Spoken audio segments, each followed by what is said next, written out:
2005 সাল থেকে 2022 সাল পর্যন্ত জয়পুরহাটের কালাই উপজেলায় প্রায় 500 মানুষ কিডনি বিক্রি করেছে।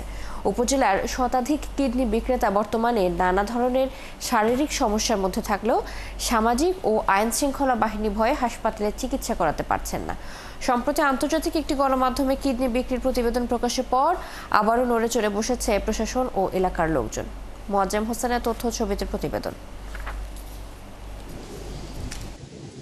দালাল চক্রের প্রলোভনে জয়পুরহাটের কালাই উপজেলার মাত্রাই ও উদয়পুর ইউনিয়নের প্রায় 20টি গ্রামের 500 মানুষ তাদের কিডনি বিক্রি করেছেন।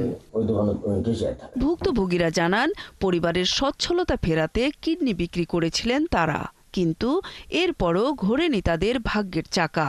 এখন আমি কি করবো, বিচার আমার মানুষ বলতেছি, সবার কাছে হাতে বলতেছি যে আমার মতো এই ভুলটা যেন কেউ না করে। আর আমার এলাকায় বর্তমানে কাজটা বর্তমানে প্রশাসনের তৎপরতা আছে। কিডনি নেওয়ার পর আমাকে বাংলাদেশে ফেরত করানোর পর আমাকে 1 লক্ষ টাকা দেওয়ার পর আমি আসে ওনার কাছে আবেদন করেছি, ওনারা আমার কাছে টাকা দেন। সে কথা আমাকে নির্যাতন করে, আমাকে ভয় দেখানো হয়। তারা আরও জানান, বর্তমানে নানা ধরনের শারীরিক সমস্যার মধ্যে থাকলেও সামাজিক ও আইন শৃঙ্খলা বাহিনীর ভয়ে হাসপাতালে চিকিৎসা করাতে পারছেন না। মানুষের চক্রান্ত করে এই কিডনি বিক্রি করেছে, এখন আর নাই। এখন আর বিক্রি ওখানে লোকগুলো অসহায়, এখন অসহায় পুরা কিডনি বিক্রি করা দালালের চক্রে করে তারা কিডনি বিক্রি করে দিচ্ছে এবং তারা এত ক্ষতিগ্রস্ত হয়েছে যে তারা কখনো কর্মক্ষমতা অর্জন করতে পারে না।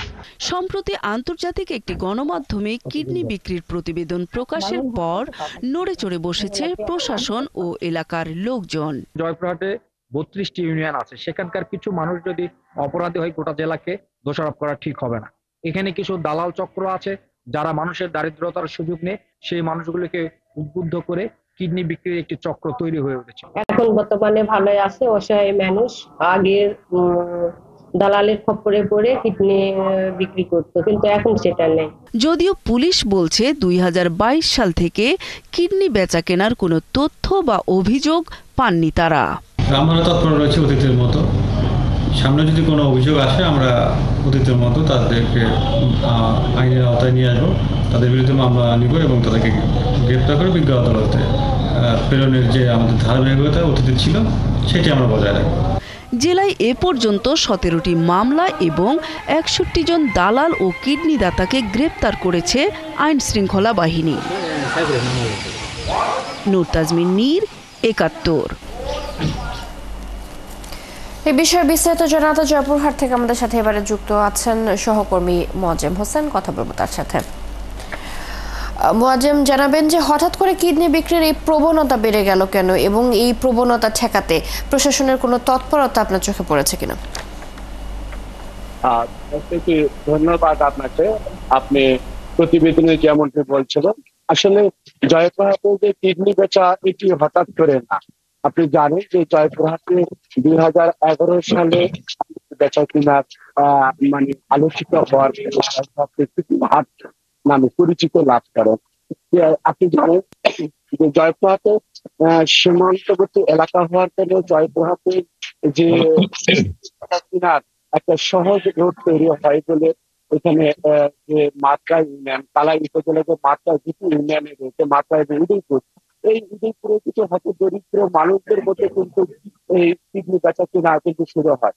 তখন 2011 সালে তখনকার প্রশাসন, পুলিশ প্রশাসন, সিভিল প্রশাসন এবং সাধারণ মানুষ এবং রাজনীতির লোকদের নিয়ে সাথে কিন্তু একটা বড় তৎপরতা হওয়ার কারণে কিন্তু কিডনি বেচা কিনা বন্ধ হয়েছিল।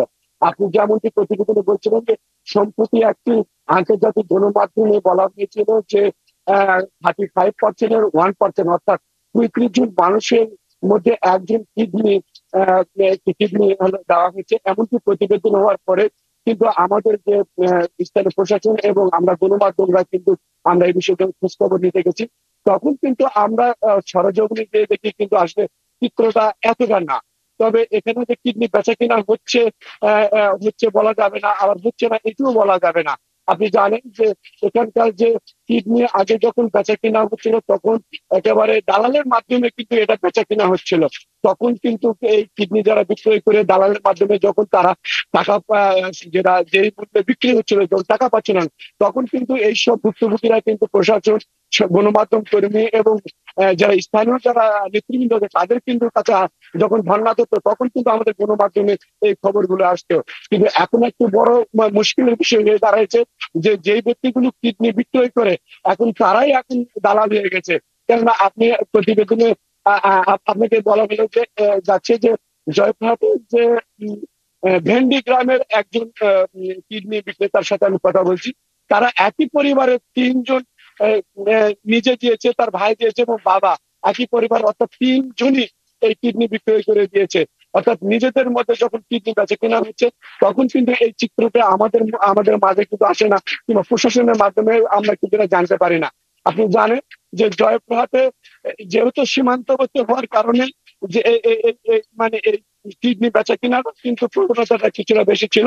আপনাকে বলে রাখি যতক্ষণ পর্যন্ত বাংলাদেশের অঙ্গ প্রত্যঙ্গ 1999 সালের যে অঙ্গ প্রত্যঙ্গ স্থাপনের যে আইনটা রয়েছে, এই আইনের ফাঁকের কারণে, এই জটিলতার কারণে কিন্তু এই যে সাধারণ মানুষ যেটা কিডনি দিচ্ছে বা তারা কিন্তু এই বেড়াজালে, আইনের বেড়াজালে পড়ে তারা কিন্তু আজকে কিন্তু এই ন্যায্য মূল্যটা পাচ্ছে না।